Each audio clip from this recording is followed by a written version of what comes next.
Sir, yung Chinese monster ship nasa West Philippine Sea for more than a month now, how are you going to respond to this? Will you change your approach? Kasi parang hindi naman umaalis doon sa area.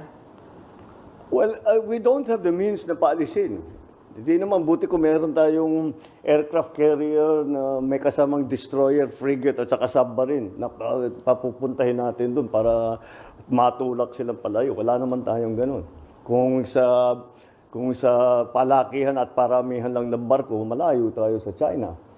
Pero ang policy naman natin is that we will just continue to defend our territorial, our sovereign territory and our territorial rights in the EEZ. Yun lang. Kahit ano pang ang iniisip na ano bang mission ng Coast Guard, ano bang mission ng Navy to protect the territorial integrity of the Philippines. So that's what they will do. They will continue to do that no matter what any other foreign power does. That is what we will do. Well, when we detect the presence of a foreign vessel who is beginning to intrude or coming close already to our coastal waters, papupuntahan natin ang barko. And we will challenge them.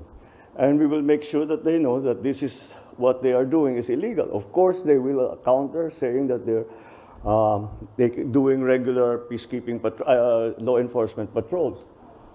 But they will always find they will always find the Philippine presence no matter what they do. Kahit na kahit na banggain na yung barko natin, kahit na mag-water cannon sila, mag-laser sila, kahit kung ano pang gawin na mag-block sila, laging nandyan ang Pilipinas.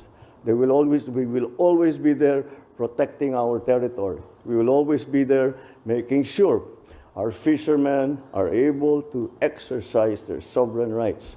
Nandyan lagi. That's their mission.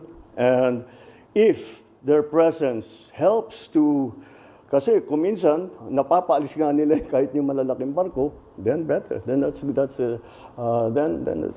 then they will have achieved what they are supposed to do while they are patrolling our waters.